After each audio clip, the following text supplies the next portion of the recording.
So let's begin by understanding how sound is produced. For that, let us examine and explore different things that produce sound and see what actually produces sound in them. So first of all, I'll just show you what in a guitar produces sound. So here I go.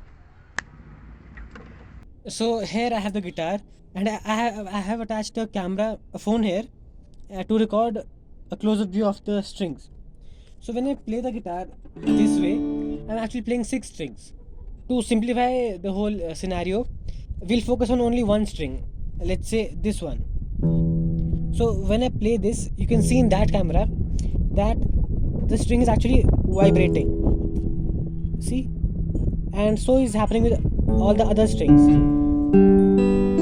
Obviously, the strings are producing different sounds, but basically all the strings are vibrating.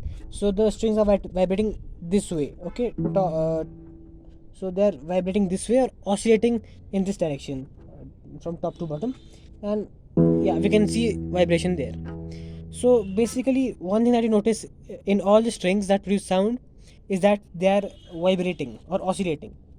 Let us examine a few more such things that produce sound and see if we can see anything common in those things also.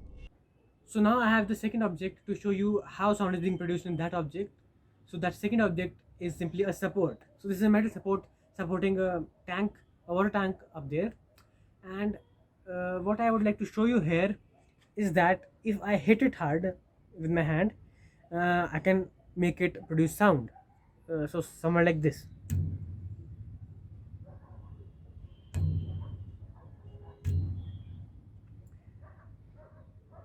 So the sound is not that loud, so I'll just amplify it in the editing part so that you can hear it clearly, but I can hear it very clearly, so it's a very low it's a very low hum.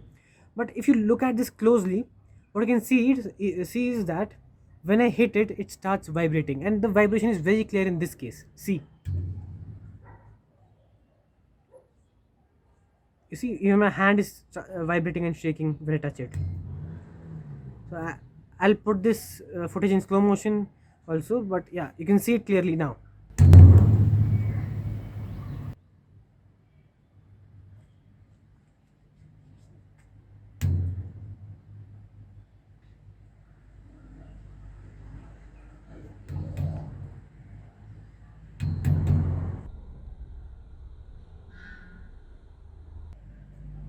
So yeah, that is the second example where we could see how vibrations can produce sound. So we've not yet learned how it happens, but yeah, what we can guess from the two examples is that uh, whenever something vibrates, it produces sound. Let's see one last example. Yeah. So the last thing that I wish to show you is the scale.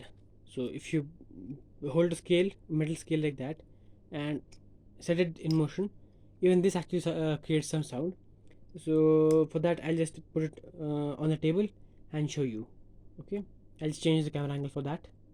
Okay, so I have put the scale here on the table, and if you can hear it,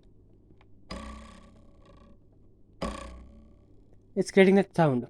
So this is actually vibrating this way, right, and it's creating the sound. I can change how the sound by changing length of the scale. But yeah, what you can see here is that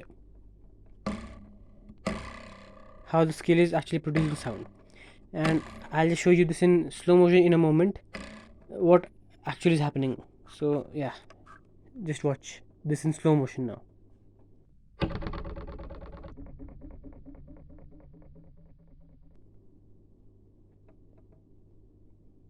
So you just now saw this in slow motion, and from the slow motion footage you could clearly make out that the scale was moving up and down, or was vibrating or oscillating to and fro.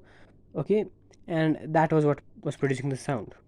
So we just saw 3 examples of things that produced sound, and in all those things we saw one common thing, that was vibration or oscillation, and that is what produced sound.